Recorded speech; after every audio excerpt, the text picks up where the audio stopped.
Thank you, and welcome back from lunch. That was some good hummus, right? Yeah, I thought so. Okay, our next talk is on morality, secularism, and Islam.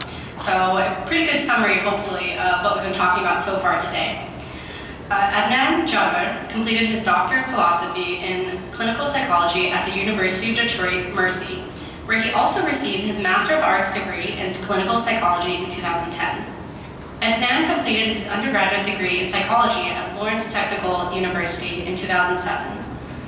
Adnan is currently working as a clinical psychologist at a local psychiatric hospital and is an adjunct professor at the University of Detroit Mercy. His current research interests include moral judgment and reasoning and applying EEG technology to various questions and theories in moral psychology. Hopefully he expands on that because I don't know what that means. Adnan is also interested in consciousness and the mind-body problem. So please welcome Dr. Adnan Jaber.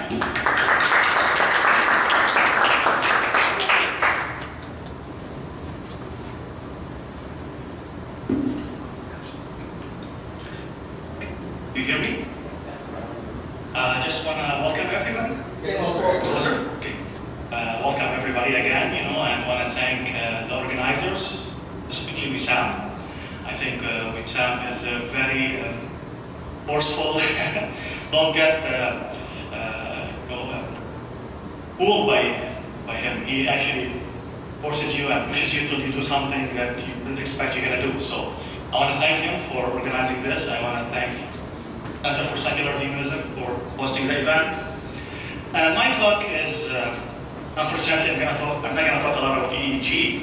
Someone said it's not bad, it's very technical, but I'll mention it a little bit.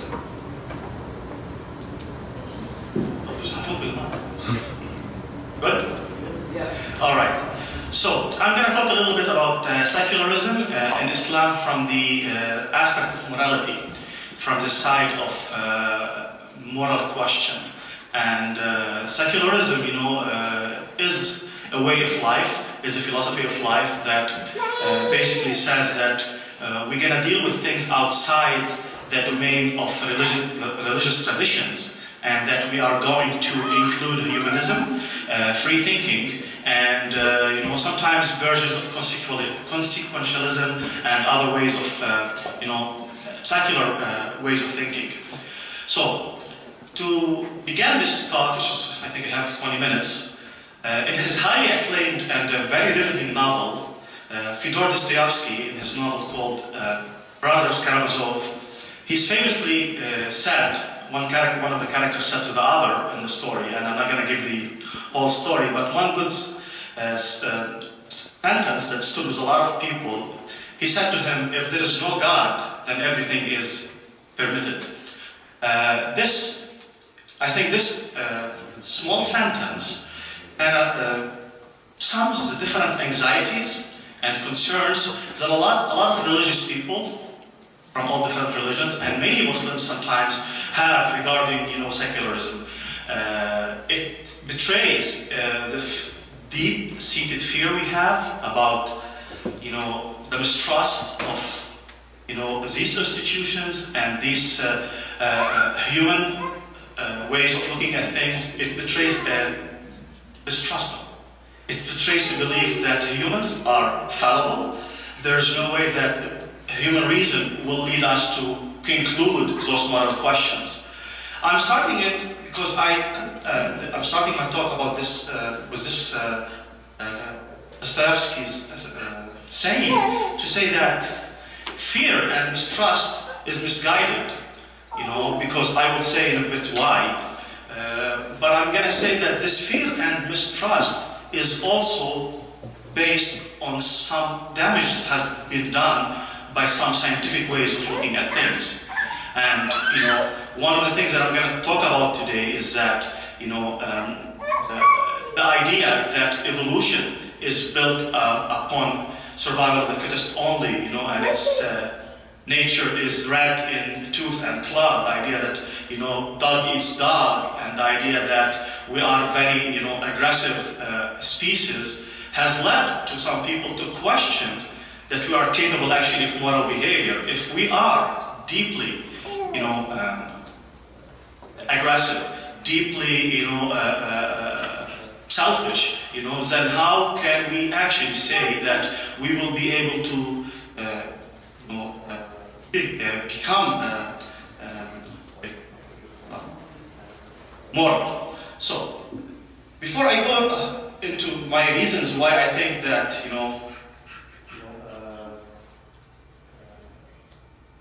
why I think this view is misguided, I want to say that for many Muslims, the secular state is viewed as an instrument to undermine religious heritage. So, for a lot of people, I think, in many Muslims that I talk to, when you speak of secular state, the idea that comes to mind is that there is people who's going to undermine my religion, who's going to undermine my culture, and I think what doesn't help is that the examples they use it from examples in the Middle East. So, for example, they take the Turkish state and their example of secular state and use this as saying like, hey, wait a minute, they want to force people not to wear hijab, they want to force people, like it's a kind of forced military secularism. Or they might use other countries. I don't think that's appropriate to do that, but this is what we do because those are the examples we have.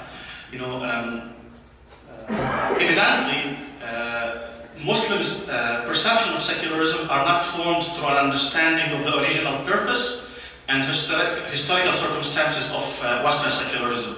And that's what I think the confusion is that you build your idea and assumption about secularism based on examples in the Middle East that does not speak to the historical context of how and when and why secularism appeared in the West. So it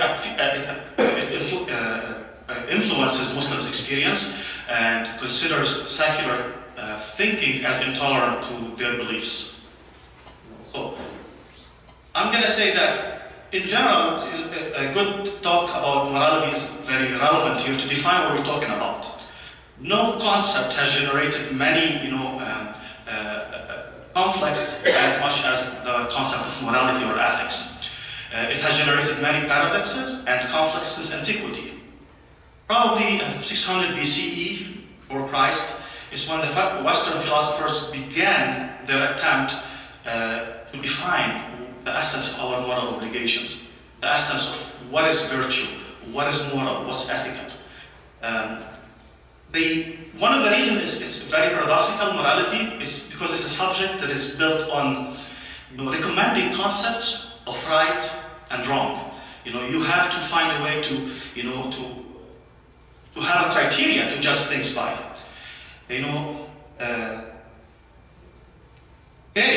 He says something very important here. Morality is something which goes in the world. Nothing is more familiar, nothing is more obscure in its meaning. The obscurity in the meaning of morality comes from its relation to the justifications of our behaviors. We need criteria to justify our behaviors when we're talking about morality. And the conflict becomes evident when one tries to define this criteria. Where do these criteria come from? Who defined this criteria that we're going to apply to our conduct? It's easy because naturally religious people will say, well, wait a minute, this criteria for moral behavior can only come from an all-knowing, all-omnipotent entity, which is usually God. So that's why the sentence at the beginning said, if there's no God, everything is permitted. So only God can give us the criteria that we can live by. It seems like we have many criteria. If you look at how many religions we have, how many different religious viewpoints, be it monotheistic or not monotheistic, it just becomes very cumbersome to say, well, wait a minute, there's so many criteria, there's so many ways of looking at moral judgment, which one we choose. So I think to get out of this, in the West there has been an attempt to define moral judgment in terms of secular terms. Two main schools appeared, and I think somehow they still influence us. One school is utilitarianism. Basically, it's a philosophical conception of morality that basically defines morality as the action that's most morally right if it serves the greatest good for the greatest number of people. So the criteria here is the happiness of people. We're looking at judgment and we're saying what's right and what's wrong. What's right is what maximizes the happiness of people. Now we all know there's a big problem with this definition. It's like, who defines what happiness? Who defines, who calculates this? Who makes these judgments, And there is this example, like the happiness of people would defend actually torture. You say, well, I need to torture this person, even though it's morally wrong, but he will tell me information, quote unquote, that might save thousands of people. So in this regard, maybe I can justify it. Or, harvesting organs. People sometimes throw this at people who believe in utilitarianism, say, well, you know what, if you can kill someone who's anyway dying, but before they die you can harvest their organs, give a heart to someone who needs a heart, a kidney, a liver, you save 3-4 people. You have 4 people alive, 1 dead. So, right? It's about utility.